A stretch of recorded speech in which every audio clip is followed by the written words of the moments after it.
मेरी प्यारी सी YouTube family को मेरा नमस्कार। आज मैं आप सबके साथ शेयर करने जा रही हूँ सॉफ्ट एंड स्पॉन्जी इडली मेरी स्टाइल की, जो मैं घर पे बनाती हूँ।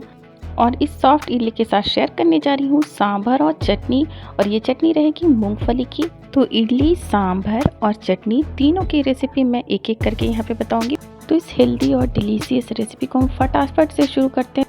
इडली बनाने के लिए सबसे पहले हम भिगोएंगे चावल और दाल को। तो यहाँ पे मैंने जो पतले दाने का चावल होता है, जिसे हम अरवा चावल कहते हैं, 2 कप मैंने यहाँ पे इसे लिया है। अब इसमें जाएगा उड़द दाल। तो यहाँ पे बिना छिलके वाली उड़द की दाल मैंने ली है, आप छिलका वाला भी यहाँ पे यूज़ कर सकते हैं। तो 2 कप चावल के लिए मैंने यहाँ पे 1 कप उड़द की दाल ली है। इन दोनों को हमें बिल्कुल अच्छी तरीके से 3 से 4 बार धोना है। तो यहाँ पे जो चावल और दाल का रेशियो होता है वो बहुत इम्पॉर्टेंट होता है। आप जितना चावल लेते हैं जस्ट उसका आधा, हाफ आप दाल लीजिए। चावल और दाल मेरे अच्छे तरीके से धुल गए हैं। अब इसे मुझे भिगोना है, तो मैं इसे भिगो दे रही हूँ। आप 6 से 8 घंटे के लिए इसे भिगो दें। आप चाहे तो इसे ओवरनाइट भी रख सकते हैं। 6 से 8 घंटे के बाद मेरे चावल और दाल दोनों अच्छे तरह से भीग गए हैं, सोख हो गए हैं। तो अब इसके जो पानी है वो मैं निकाल दे रही हूँ। अब एक जार में इसे हम ग्राइंड करते जाएंगे। तो थोड़ा थोड़ा डालते जाएंगे इसमें चावल दाल जो सोख किया था, और ग्राइंड करते जाएंगे। तो यहाँ पे एक चीज़ और ध्यान रखनी है, जब हम इडली के लिए ग्राइंड करते हैं तो हमें बहुत स्मूथ नहीं ग्राइंड करना रहता है चावल और दाल को। तो फिर उससे जो इडली बनता है वो हल्का सा दानेदार सा बनता है। तो इस तरीके से हमें ग्राइंड करना है चावल और दाल को। यहाँ पे मैं जिस तरीके से दिखा रही हूँ, बिल्कुल स्मूथ नहीं करना है। डोसा में हम बिल्कुल स्मूथ करते हैं, पर इडली में हम बिल्कुल स्मूथ नहीं करते हैं। तो यहाँ पे एक बार मैंने ये ग्राइंड करके निकाल लिया है, और जो बाकी के भी जो चावल और दाल हैं उसे भी हम इसी तरीके से ग्राइंड करते जाएंगे। और इसकी जो कंसिस्टेंसी है वो बिल्कुल ऐसी ही होनी चाहिए। बहुत ज़्यादा हमें यहाँ पे पानी डालकर ग्राइंड नहीं करना है। तो कंसिस्टेंसी पे भी बिल्कुल आप ध्यान दें, बहुत ज़्यादा पानी नहीं डालना है। बस आप चावल डालें और इतना ही पानी डालें जिससे आप उसे ग्राइंड कर सकें अच्छी तरीके से। इडली का बैटर हमारा ग्राइंड हो गया है, पर इसे हम छोड़ेंगे फिर से 6 से 8 घंटे के लिए, क्योंकि यहाँ पे हम इंस्टेंट इडली नहीं बना रहे हैं। तो 6 से 8 घंटे के बाद हमारा जो इडली बनता है इस तरीके से, तो वो काफ़ी सॉफ्ट बनता है। और गर्मी के दिनों में तो काफ़ी जल्दी ये फर्मेंट भी हो जाता है, तो काफ़ी सॉफ्ट बनता है। तो यहाँ मैंने इडली का बैटर ओवरनाइट रख दिया था। तो इडली का बैटर हमारा रेडी है। बस एक चीज़ की कमी है, और जो सबसे इम्पॉर्टेंट है वो नमक। तो मैं यहाँ पे नमक डाल दे रही हूँ, और फिर से एक बार हम इसे मिक्स करेंगे। इसे हमें ओवर मिक्स नहीं करना है, बस ऐसे घुमाते जाएंगे एक डायरेक्शन में और मिक्स कर देंगे। नमक मिक्स हो गया है, तो अब मैं ये जो इडली का बैटर है उसे इडली के सांचे में डाल दे रही हूँ।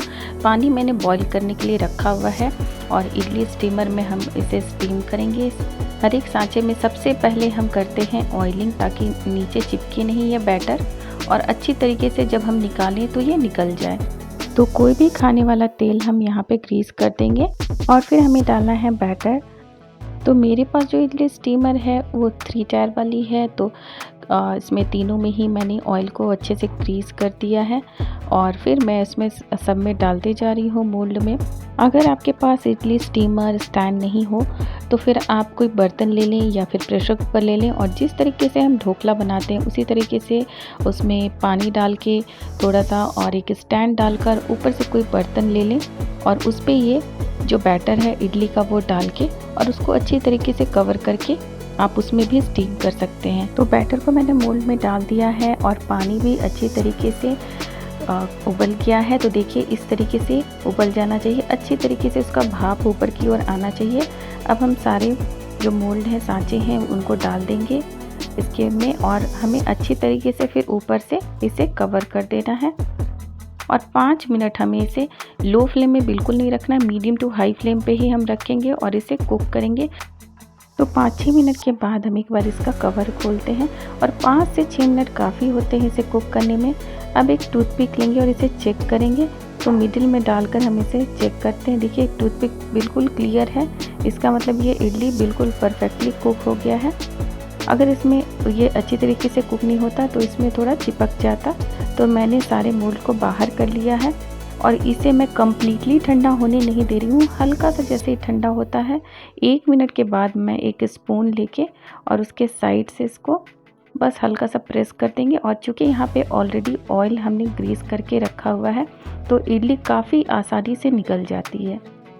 तो सॉफ्ट इडली बनाने के लिए ये जो एक और टिप है कि आप इसे ओवर कुक ना करें, वरना ये जो इडली है वो थोड़ा ज़्यादा कुक हो जाएगी और थोड़ा हार्ड हो जाती है।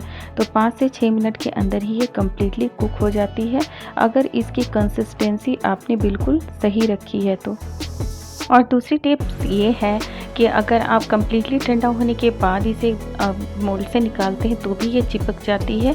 बिल्कुल हल्का सा ठंडा होता है उसके बाद फिर आप इसे निकालिए तो बहुत आसानी से निकल जाता है। तो मैंने सारे जितने इडली थे वो सब निकाल दिए, डिमोल्ड कर दिए हैं। और देखिए कितनी अच्छी बनी है, एकदम सॉफ्ट रुई के फायके जैसी और कितनी दानेदार इडली है। आप देख सकते हैं स्पॉन्जी, दानेदार एंड सॉफ्ट इडली बिल्कुल परफेक्ट है। इसे मैं प्रेस करके भी दिखाती हूँ आपको कितनी स्पॉन्जी है ये। तो सॉफ्ट एंड स्पॉन्जी इडली हमारी रेडी हो गई है। इसे आप थोड़ा सा और खट्टा करना चाहें या और थोड़ा फर्मेंट करना चाहें तो देखिए किस तरीके से ये बिल्कुल अच्छी तरीके से फर्मेंट हो जाती है। बस मैंने इसे बाहर 2-3 घंटे के लिए और रखा था और ये इस तरीके से अच्छे से फर्मेंट हो गई थी। तो इडली हमारी रेडी है। अब सांभर बनाएंगे। तो सांभर के लिए मैंने यहाँ पे ग्रीन वेजिटेबल लिया है, जिसमें मैंने लिया है पम्पकिन, भिंडी, गाजर, बैगन, कुंदरू, बोदी या बीन, और मैंने यहाँ पे लिया है ड्रम स्टिक। सारी सब्जियों को मैंने अच्छी तरीके से धो लिया है। अब हम इसे काटेंगे। तो यहाँ पे मैंने छिलके हटा लिए हैं पम्पकिन के और काटा है और इस तरीके से शेप में सबको काट के रखा है। आप कुछ और भी वेजिटेबल ऐड करना चाहते हैं तो कर सकते हैं।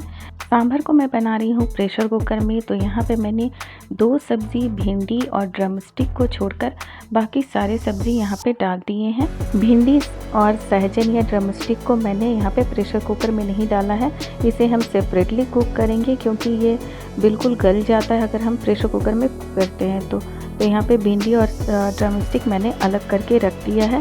अब इस प्रेशर कुकर में हम डालेंगे दाल। यहाँ पे मैंने दाल में लिया है तुअर, अरहर या राहर की दाल जिसे कहते हैं, उसे 1 कप और उसे अच्छे से 2-3 बार वॉश किया है और इसमें ऐड किया है। यहाँ पे अब हम डालेंगे टमाटर 2 से 3 अच्छे से काट के और फिर इसमें जाएगा पानी यहाँ पे मैं अभी 2 ग्लास के करीब ले रही हूँ।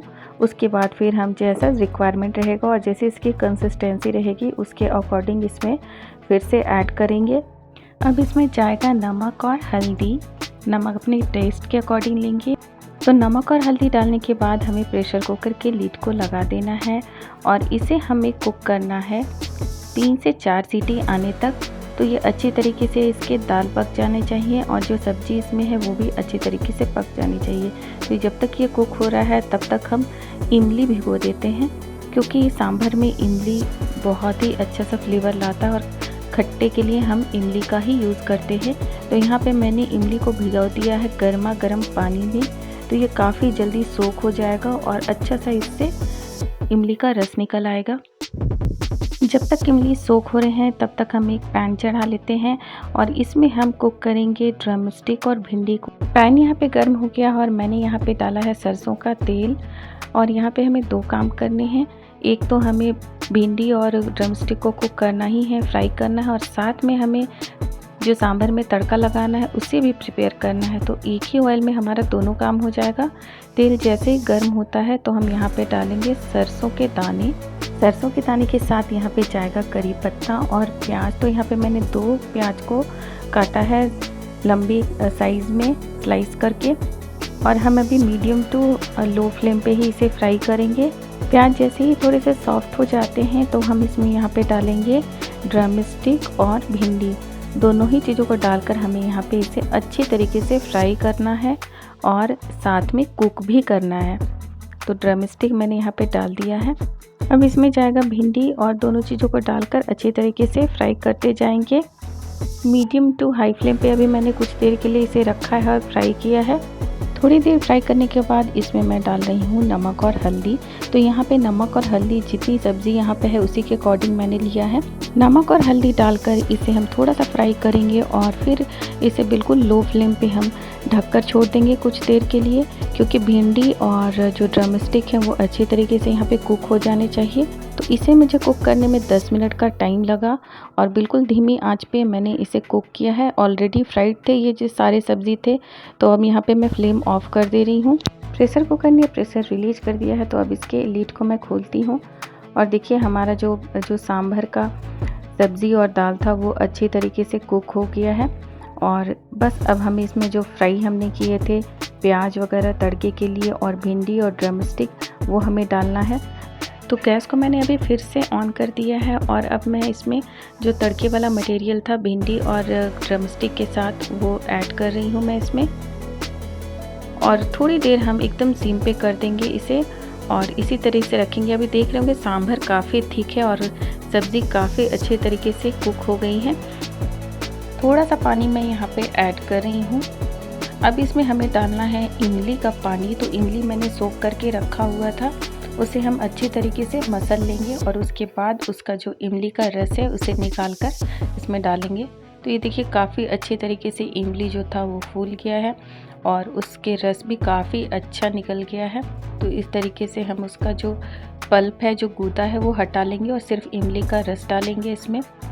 अब हमें यहाँ पे डालना है सांभर मसाला, जिसके बिना सांभर का वो टिपिकल साउथ इंडियन टेस्ट नहीं आता है।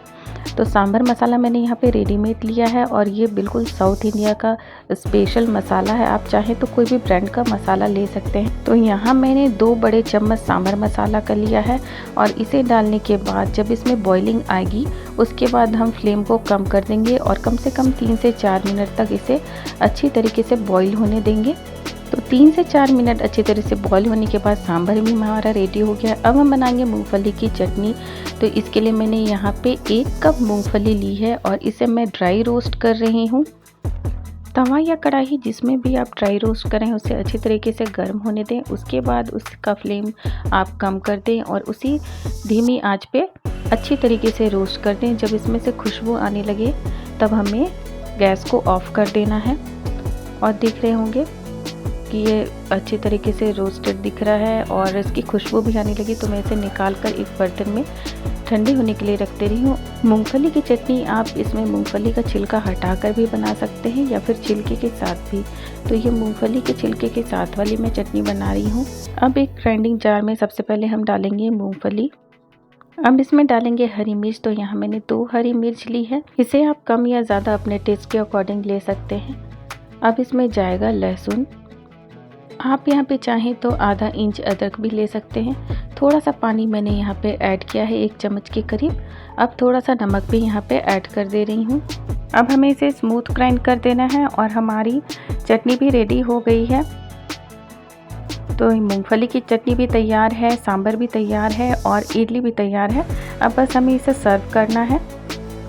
तो गर्मा गर्म इडली हम सर्व करते हैं प्लेट में और इस प्लेट में अब जाएगा मूंगफली का चटनी, जिसे मैंने थोड़ा सा और लिक्विड कर दिया था पानी डाल के, क्योंकि वो थोड़ा ज़्यादा ड्राई था। और फिर हम यहाँ पे डालेंगे गर्मा गर्म सांभर। तो साउथ इंडियन प्लेटर हमारा रेडी है इडली, चटनी और सांभर का। और यहाँ पे चटनी मूंगफली की है, जो कि अगर आपने अभी तक ट्राई नहीं किया है तो ज़रूर ट्राई कीजिएगा। और ये सांभर देखने में देख रहे हैं कितना टेम्पटिंग है, उतना ही ज़्यादा टेस्टी लगता है ये। तो गर्मा गर्म इडली, सांभर और चटनी को आप इंजॉय कीजिए, ट्राई कीजिए। मुझे बताइए कि ये रेसिपी आपको कैसी लगी। अच्छी लगती है तो लाइक और कमेंट करना बिल्कुल ना भूलें। वीडियो को शेयर करें अपने फ्रेंड्स और फैमिली के साथ। मेरे चैनल पर पहली बार अगर आप आए हों तो चैनल को सब्सक्राइब करना बिल्कुल ना भूलें। बेल आइकन को भी क्लिक कर दें ताकि अगर मैं कोई भी नई वीडियो अपलोड करूं तो उसकी नोटिफिकेशन आपको सबसे पहले मिले। लेकर आऊँगी एक नया कंटेंट एक नई वीडियो के साथ। तब तक के लिए टेक केयर, बाय बाय।